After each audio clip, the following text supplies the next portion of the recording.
Assalamualaikum warahmatullahi wabarakatuh. Perkenalkan, saya Novi Supriyanti dengan NIM 210611100024 dari kelas 1A PGSD. Pada kesempatan kali ini, dalam menyelesaikan tugas akhir kegiatan Tahfidzin, saya akan menjelaskan materi tentang tajwid. Tajwid adalah suatu ilmu yang mempelajari bagaimana cara memujudkan atau mengucapkan huruf-huruf yang terdapat dalam kitab suci Al-Quran secara baik dan benar. Dalam hukum ilmu tajwid ada beberapa cara hukum bacaan tajwid seperti nun sukun dan tanwin, mim mati, qalqalah, waqaf, dan lain sebagainya. Di ini kita akan belajar bersama-sama tentang nun sukun dan tanwin. Ahkamun nunah sakinah wat tanwin. Nun sukun atau tanwin ini sangat istimewa apabila bertemu dengan 28 huruf hijaiyah. Ketika nun sukun atau tanwin bertemu dengan 28 huruf hijaiyah ini, maka ada 4 hukum tajwid yang perlu kita pelajari. Yang pertama, idhar, yang kedua, idgham, yang ketiga, iqlab, yang keempat, ikhfa.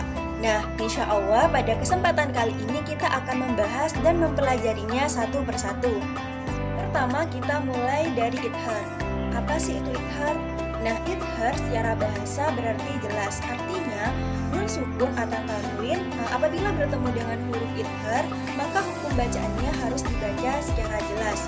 Adapun huruf idhar di sini ada 6, yaitu hamzah, ha, kha, ain, ghin, he. Dan semua itu adalah huruf tenggorokan atau cara bacanya melalui tenggorokan atau sering juga disebut dengan idhar khalqi. Adapun di sini contoh idhar yaitu yanhauna, yaitu ada nun sukun bertemu dengan salah satu huruf idhar yaitu he. Maka bacaannya harus dibaca dengan jelas atau dibaca di tenggorokan yaitu yanhauna. Atau misalnya tanwin, di sini contohnya alimun halim. Nah, di situ ada tanwin bertemu dengan huruf H, maka dibacanya juga secara jelas. Alimun halim. Nah, seperti itu.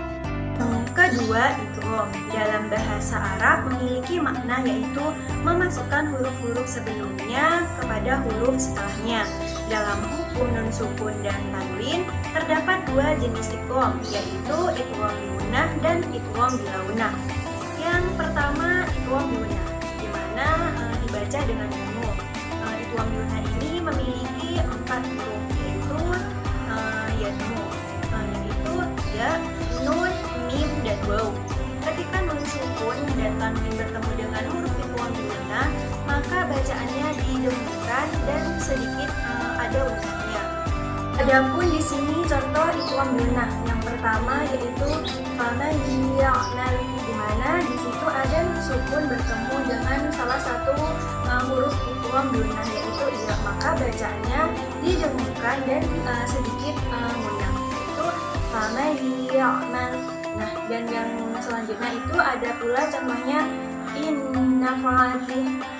Nah, di mana di situ ada nun sukun bertemu dengan huruf nun, dan yang ketiga di situ ada mim ma'in. Nah, di situ ada nun sukun bertemu dengan mim.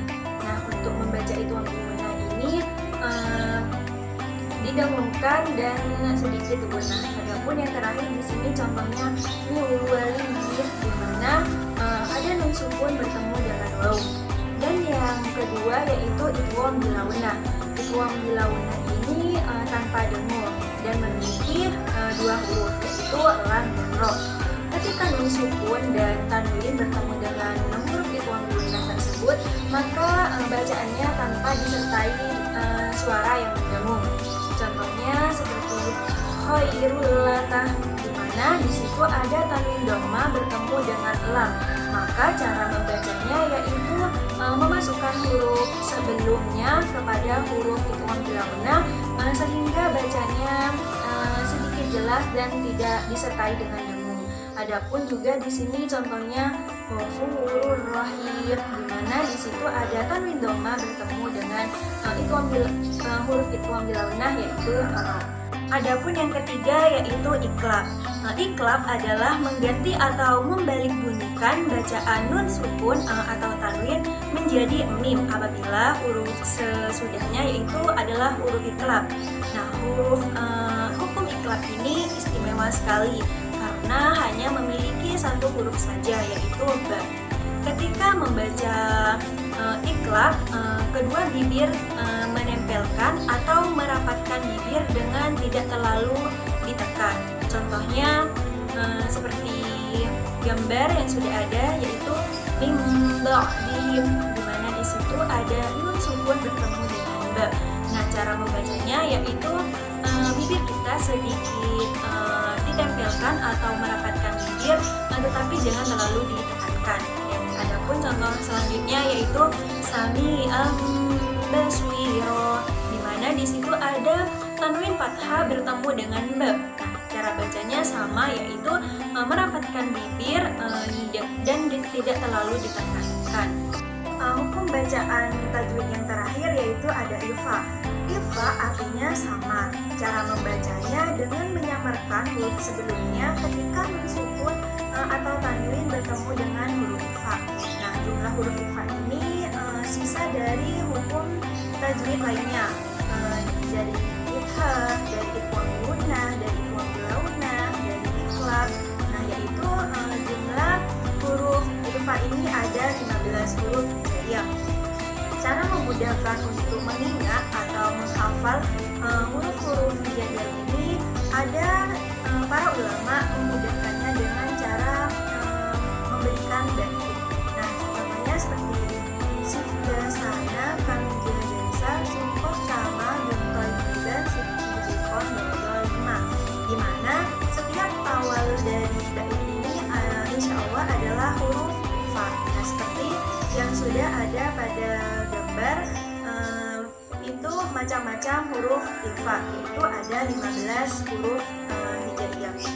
Adapun di sini contoh ifa yang pertama yaitu yang nomor 1 yunfikuna, di mana di situ ada nun atau nun sukun bertemu dengan huruf ifa yaitu huruf fa.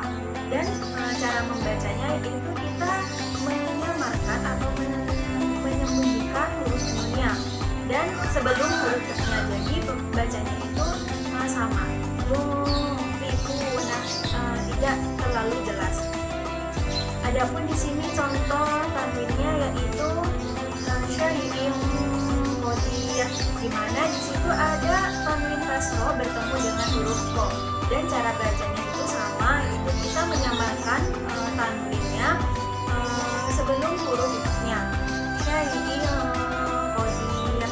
Dan di situ juga ada beberapa contoh dari huruf ifa, min qablika, unzila ilaika, yunfahum wa in kuntum.